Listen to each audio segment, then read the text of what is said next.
जय श्री कृष्ण सभी को। आप सभी का एस्ट्रो गैलेक्सी प्लेटफॉर्म में बहुत बहुत बहुत स्वागत है। सर्वप्रथम मैं आप सभी को शारदीय नवरात्रि 2023 की बहुत बहुत बहुत शुभकामनाएं देना चाहता हूं। ये जो शारदीय नवरात्रि होते हैं, यहाँ पे ऋतु का परिवर्तन होता है और एक बहुत ही दिव्य वातावरण हर जगह पे हमें महसूस होता है। तो अवश्य ही ये जो समय है, ये माता रानी की भक्ति का समय है, माता रानी के निमित्त अनुष्ठानों का समय है, माता रानी की सेवा का समय है। और इस समय का सदुपयोग करके आप माता रानी के करीब पहुंचने का प्रयास कर सकते हैं अपनी भक्ति के द्वारा। तो आप सभी को शारदीय नवरात्रि की पुनः बहुत बहुत बहुत शुभकामनाएं। मैं आपके साथ इस वीडियो में एक बहुत ही बड़ी गलती जो मैंने अक्सर लोगों को करते हुए देखा है, और आप भी इस बार ये एक्सपीरियंस करिएगा। जब आप अपने घर से बाहर जाएंगे तो आपको ये जो जो गलती मैं आपको बताऊंगा, आपको बहुत सारे लोग करते हुए मिलेंगे। वो गलती मैं आपको बताना चाहता हूं ताकि आप वो गलती ना करें और दूसरों को भी वो गलती ना करने दें। क्योंकि ये गलती अगर आप करेंगे, जो आगे हम डिस्कस करेंगे, तो ये काफ़ी अशुभ हो जाएगा।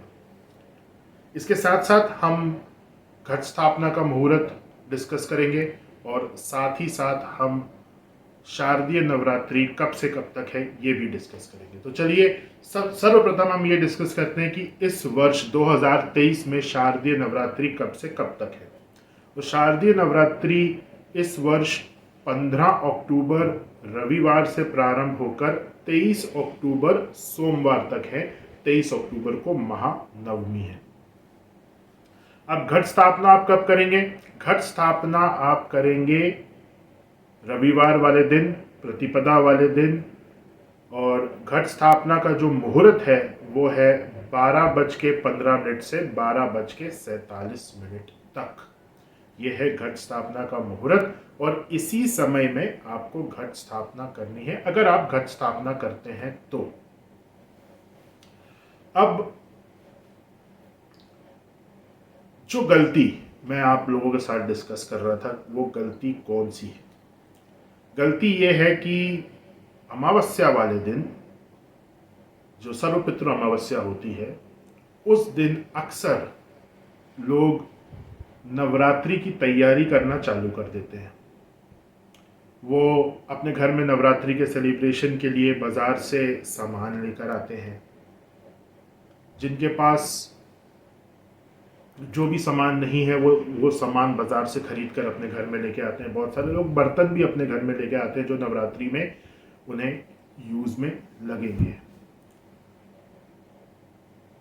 अमावस्या की तिथि कभी भी किसी प्रकार के नए सामान को खरीदने के लिए नहीं होती।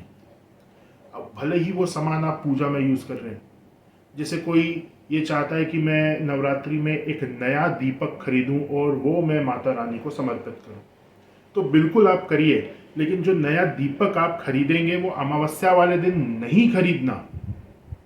वो नवरात्रि जो प्रतिपदा तिथि आएगी, जिस दिन से नवरात्रि चालू हो रही है, उसी दिन सुबह जाकर आप खरीदिए।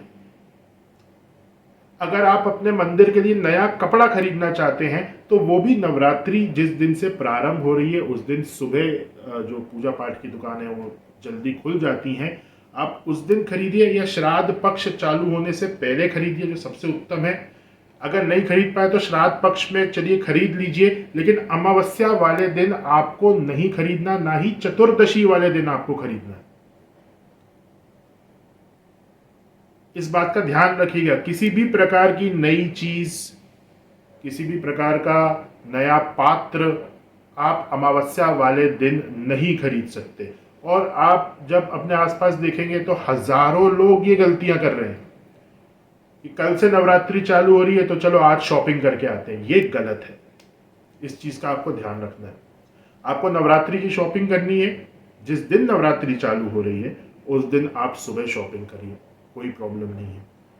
या श्राद्ध पक्ष से पहले ही करके रख लीजिए। या श्राद्ध पक्ष में किसी दिन, वैसे तो श्राद्ध पक्ष में अवॉइड करना चाहिए, लेकिन आप चलिए कर लीजिए, लेकिन अमावस्या को प्लीज़ आप अवॉइड करें, चतुर्दशी को भी आप अवॉइड करें। तो ये गलती आपको नहीं करनी है। और इस बार जो नवरात्रि है वो बहुत ही शुभ नवरात्रि है।